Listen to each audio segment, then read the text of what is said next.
대한민국의 물가가 넉 달째 2%대라. 그래서 10월쯤에는 금리 인하를 한다. 이게 무슨 말일까요?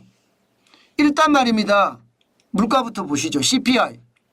소비자 물가 지수가 7월에 2.6%로 6월에 2.4%에 비하면 0.2%포인트가 올랐습니다. 예. 그런데 시장에서는요, 2.6%밖에 안 올랐어. 이렇게 이야기합니다. 무슨 얘기냐고요?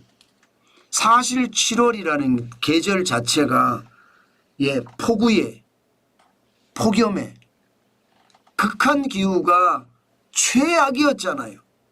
때문에 물가는 많이 올라갔을 거라 예상했어요.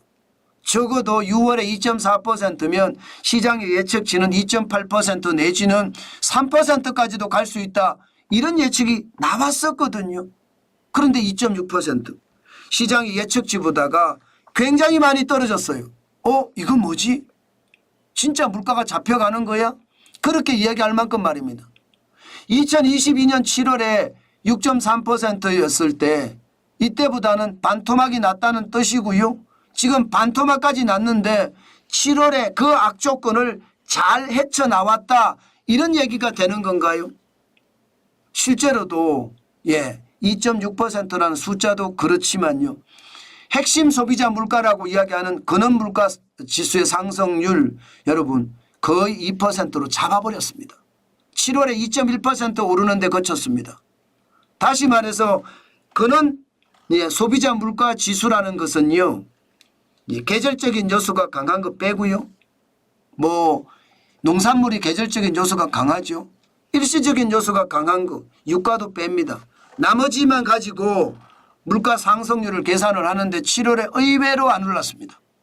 2.1% 오르는데 그쳤으니까요. 그러니까 시장에서는요. 야 물가 이거 뭐야. 이러면 이제 금리 인하할 때가 된 것 아니야. 이런 이야기가 나온다는 뜻입니다. 실제로도 세부적인 물가를 보면 신선식품 가격 지수가 7월에 7.7%까지 떨어졌어요. 이게 2월에는요 20%였거든요. 3월에는 19.5%, 4월에 19.1%, 5월에 17.3%. 신선식품이 난리를 쳤단 말입니다. 그런데 이게 생각했던 것보다 7월에 많이 올라갈 거라. 이게 폭염과 폭우가 심하면 이게 야채나 과일이 다 썩어버리잖아요. 그런데 예상보다 좋아졌다는 이야기잖아요. 여기에다가 생활물가지수도 예상보다 안 올라갔습니다. 그러니까 시장에서는 물가가 잡혀가는 거다. 이런 얘기가 조금씩 흘러나온다는 뜻입니다. 그중에서도 대표적인 게 농축산물이 5.5%로 줄어들었습니다. 농축산물이. 공업제품도 2.6%밖에 안 올랐고요. 전기가스 수도도 좀 줄었습니다. 전체적으로 상품 쪽에서는 2.9% 기록을 했고요. 또 서비스 쪽에서도 집세는 0.4%, 공공서비스 1.9%, 개인 서비스가 좀 많이 올랐습니다. 2.7%, 평균이 2.3%로 전체적으로 좀 내렸다는 뜻입니다. 여기에다가 말입니다. 사과나 배는 지금 가격이 굉장히 비싸지만 이제 햇사과가 나오기 시작한 거예요. 배는 이제 조금 있으면 햇배가 나옵니다. 그러면 다행히 나아지겠죠. 공업제품도 라면의 가격은 떨어졌고요. 기초화장품의 가격도 떨어졌습니다. 건강기능식품이나 휘발유 가격은 올라가고 있는 추세지만요. 전기가스 수도도 지금 전체적으로는 안정기를 접어드는 모습입니다. 지역 난방비가 9.7%로 조금 많이 올랐지만 말입니다. 반면에 집세는요. 전세가 0.1% 떨어졌고요. 사실 전세가 떨어진 게 조금 신기하긴 해요. 월세는 0.9% 올라갔고요. 공공서비스는 버스료는 11.7% 그대로입니다. 대신에 유치원 납입금이 좀 줄었고요. 5.7%로. 보험료가 많이 오르고 있다는 건 알고 있는 사실이잖아요. 15.1%.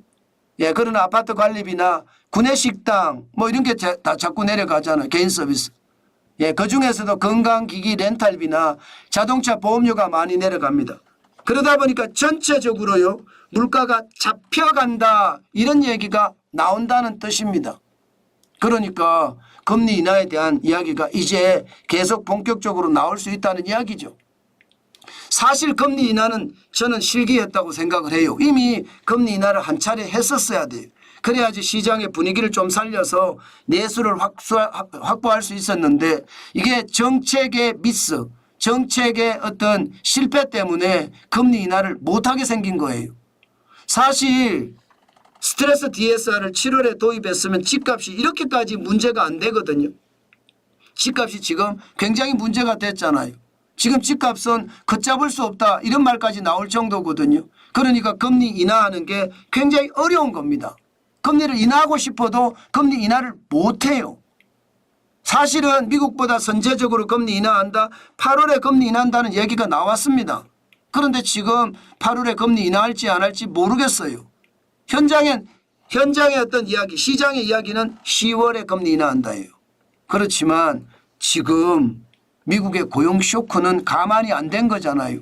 게다가 미국의 9월에 금리 인하를 0.5%가 아니라 B컷이라고 이야기하는 0.5%포인트를 인하할 수도 있다는 이야기가 나오기 때문에 8월에 선제적으로 금리를 인하할 수도 있습니다.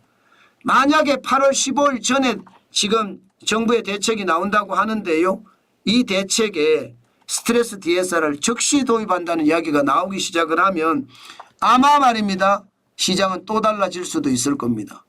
현재까지는 10월에 금리 인하다.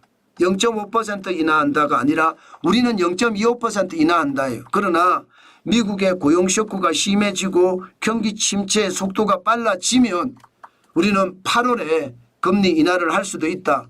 이 생각을 가지고 시장을 봐줬으면 좋겠습니다. 그만큼 시장은요.